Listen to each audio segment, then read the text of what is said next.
Wenda ntabwo wabimenye gusa abantu benshi ku isi bapfa bishwe n'inyamaswa zitandukanye. Si ukukubeshya gusa abantu benshi ku isi baba batishwe n'impanuka, imbunda, ibisasu cyangwa se ibindi, ahubwo bishwe n'inyamaswa. SB wari ubizi? Abantu barenze 100,000 buri mwaka bapfa bishwe n'inzoka, ndetse uretse ibyo kandi abantu barenga 1000 bapfa bishwe n'ingona. Si n'ibyo gusa ko abantu barenga 500 bapfa bishwe n'inzovu cyangwa se imvubu. Ikaze muri kiganiro njye ni Fabrix. Mu gihe wisanze uri kumwe mu mazi hamwe n'ifi ya shark, wenda ntabwo bikunze kuba byakunda ko wahura nayo, gusa mu gihe wisanze uri kumwe nayo kora ibi ngibi ngiye kubwira. Ibi ndivuga nkomeje ko abantu barenga 6 buri mwaka bapfa bishwe n'iyi fi. Mu gihe mwahuye irinde kuba wanyara mu mazi cyangwa se kuba watama amaraso. Iyo wataye amaraso muri aya mazi byatuma iyo ubwayo yakudetekitinga ikaba yakumva, ikumvishe izi gufata nk'ibiryo, bityo ikaba yakurya. Ndetse mu gihe wisanze uri kumwe nayo irinde kuba wahindukira, kuko iyo uhindukiye igufata nk'umwanzi. Gomeza ugenda uko bisanzwe mu mazi, woga bisanzwe udahindukiye, ndetse wirinde pe nakubwiye hejuru nko kuba wanyara mu mazi cyangwa kuba watama amaraso. Mu gihe noneho wisanze uri kumwe n'inyamaswa ya kangaru, wenda kenshi ntabwo ikunze kwataka abantu, hari n'abantu badakeka ko yakwataka umuntu, gusa inyamaswa yakwataka. Akenshi ikwataka igihe winjiye mu gace kayo, bityo ni byiza ko mu gihe uhuye nayo uhita ukorora. Iyo ukoroye bisa nkaho urwaye cyangwa se nk'ikimenyetso cyerekana ko urwaye, bityo inyamaswa ntabwo yakwataka. Nibyo byumvishe neza ko inyamaswa ntabwo ijya yataka umuntu urwaye. Wenda ntabwo waba unyizera, gusa bimubwira nibyo. Rero akenshi mu gihe uhuye nayo gerageza uhita ukorora. Igihe ukora ibi gerageza kugenda usubira inyuma gake gake kugera uyicitse. Ibi nibikora uzabasha kurokoka inyamaswa. Kuko kuri iyi nyamaswa ya crocodile cyangwa se ingona, inyamaswa bitewe n'uko hasi yarwaye runini ushobora kuba yakurya ikaguhinduramo uduce tumeze nka keke, cyangwa se ikaba yakurya uburyo yaguhindura ifu, bityo mu gihe uhuye nayo byagufasha. Akenshi biba byiza iyo ukubisemo ingumi cyangwa ikindi kintu ufite mu maso y'ingona yayo, paka ayo maso apfuye cyangwa se nyine ku buryo itabasha kureba, kuko igice cyayo kiri sensitive cyane ku buryo kiba yakumva nyine.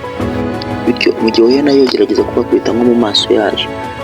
Hanyuma mu gihe murimo ku butaka gerageza kwirukanka cyane, ariko mu buryo buri zigzag cyangwa se bugoramye kandi usakuza cyane, kuko cyane cyane ingona nyine ntabwo gufatira ku butaka, kandi kugenda ugenda mu buryo bugoramye bitangiye gusa nk'izungerera nyine ikabura icyerekezo, bityo ikakureka.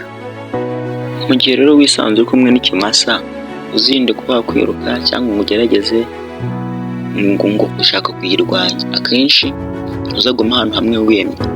Akenshi inyamaswa yo ntago yita ngo ikintu ngo kiri ngo uyirwanya, ahubwo yo yita uburyo ikintu gusa kiri kugendamo, ikurikira amajwi yawe uri kugenda ujya.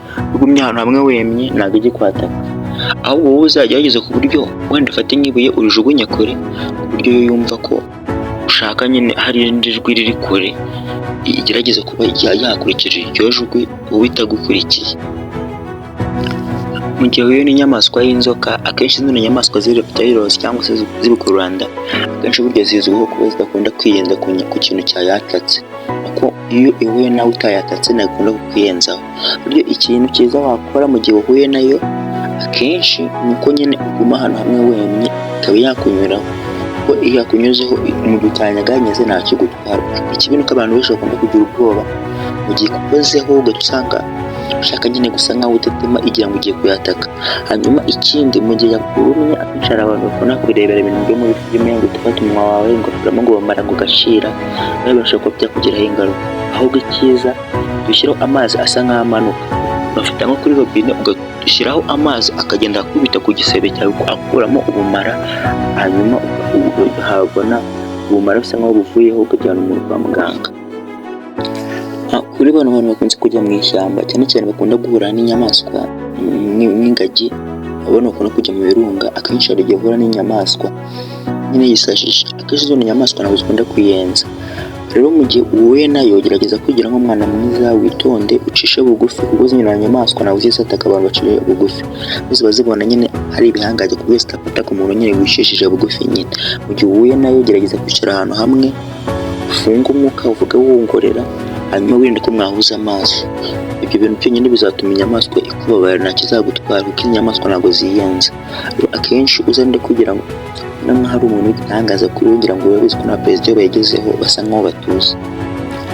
Nsoza reka mvuge ku inzuki. Inzuki akenshi zikunda kwataka bano bantu nyine bambaye imyenda isa nk'aho nyine yijimyemo ukuntu, nk'imyenda y'umukara, ubururu bwijimye.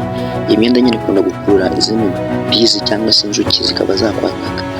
Icyiza cyo kuba wakwambara nk'imyenda y'umweru akenshi ntabwo yitaho cyane, ntabwo ikikwataka.